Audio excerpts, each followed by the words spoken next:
The reason was always you. After you returned to the Army and created Foxhound, you left America.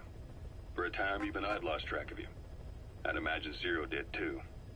You always were the best when it came to hide and seek. Zero created Cypher, an information network to tap into every corner of the globe. Woven together, Cypher's arteries make the world just one big organism. And that's not all. It also monitors the thorn in Zero's side. That's you, tracking your coordinates wherever you might go. The further you strayed from your roots, the larger Zero became.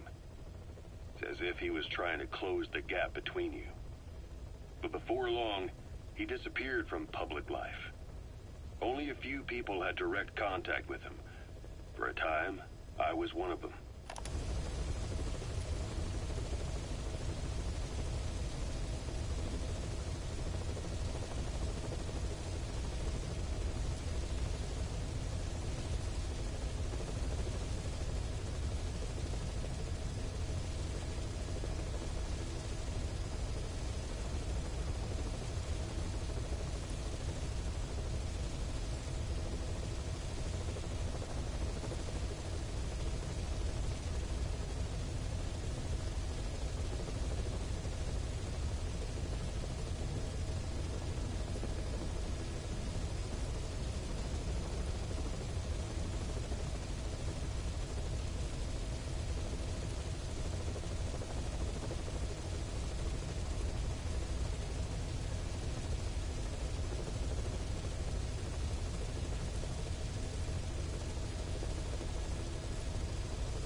Then a year after you fell into your coma, he slipped out of sight entirely. Since then, nothing. No photos, no recordings, not even a reliable rumor as to his whereabouts.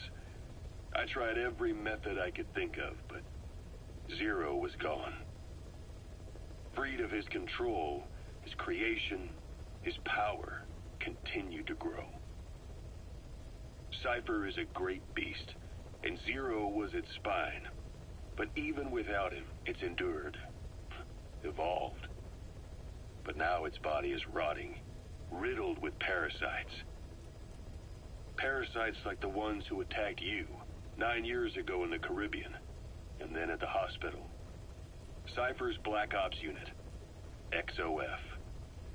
They learned where you were, and came to wipe the slate clean.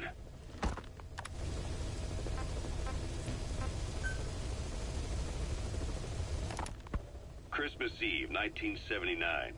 The Soviet Union rolled into Afghanistan. Muslims had revolted against the Soviet-friendly regime established the year before. The DRA forces could no longer contain it themselves, so the Soviets went in to intervene. The Afghan government was powerless and fraught with infighting. They lost the hearts and minds of the people, and that alarmed the Soviet leadership. With the Islamic Revolution happening in Iran, the Soviets felt they had to act fast or risk the spread of Islamic revivalism. A superpower, sending a motorized rifle division against men on horseback with antique rifles. Everyone thought it'd be over in an instant, only it wasn't. Some Muslims made their fight a jihad, a holy war, and began a guerrilla campaign on all fronts. A war of attrition. These fighters call themselves Mujahideen. They're being supported by the West through Pakistan. That's why Miller was involved. He was training them near the Zero Line, sponsored by the CIA. The war has become a nightmare for the Soviet troops stationed here. They thought they'd be headed home in 6 months at the most. Then a year passed. 2 years. Now here we are 4 years on with no exit in sight. Afghanistan has become the Soviet Union's Vietnam. The Soviet troops on the ground want to go home, but at least they have homes to go back to. The Afghans have lost theirs. The Soviets destroy the kishlaks, villages, wherever they can. They burn down homes and fields, fill in wells, turn pastures into minefields.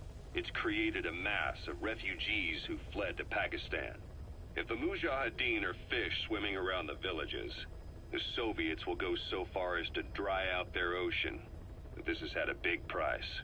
There's bitter resentment among the Afghans, and they're taking out their anger on the soldiers on the front lines. Among the Mujahideen are the Pashtun people. They're fiercely devoted to their code of Badal, or revenge. Soviets they've captured have had their hands, feet, and noses cut off before being left to die at the side of the road, just to show their comrades what they're capable of. Friendlies who come across them can do nothing but put them out of their misery. Then they burn down another village in retaliation, and the cycle of vengeance goes on.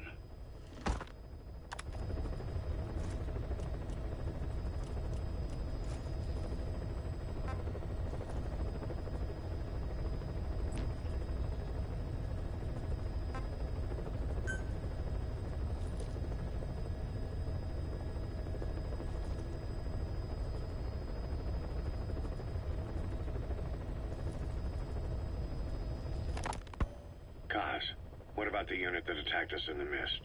You knew something about them. That wasn't my first run-in with them. It happened right before I was captured by the Soviets. We were on the Zero Line that day, the Afghan side, on our way back from training the Mujahideen at a mountain camp in Kunar province. There's a lot of that work in Afghanistan. Most PFs shy away from it because it draws too much attention. But for us, that was the whole point. The job itself went great. We just had to make it back to a tribal area in Pakistan. But all of a sudden, visibility got real bad. It was no sandstorm. Our point man gave this strange report. He said he could see skulls in the mist. Skulls? The next moment, he went silent. We scrambled into formation, right before his arms and legs came raining down on us. It was always supposed to be a dangerous mission, so I had Diamond Dog's very best with me. We were calling out to each other. But one by one, the voices just went dead. Whatever happened to me, I lost consciousness before I knew it. When I came to, I was in a Soviet camp, tied to an interrogation chair. Could they be some new Spetsnaz unit? No. The ones that interrogated me were just the average rank and file. Whatever group attacked us, the way they moved was just insane. And that mist, appearing out of nowhere. The Soviets don't have tech like that. If they did, Ocelot would have heard about it. I doubt the West does either. Otherwise, the folks at Langley would be sleeping a lot easier. Why'd they come after you? Wish I knew. I'm the only one who survived. Though I don't think they planned it that way. If I was their target, they wouldn't have just handed me over to the 40th Army. Whatever the case, we need to watch our step until we know who they really are. And boss, if you ever do run into them again, don't try to take them on. You just get the hell out of there.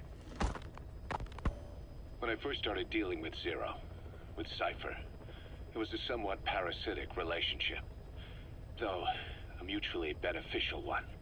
Cypher had no army of their own, so they wanted us. They wanted our strength. They approached me as a potential business partner. But they had other motives. Cypher coaxed us into Central America, into that US-Soviet proxy war, to fuel Mother Base's growth. Once we were big enough, they'd force us to join them.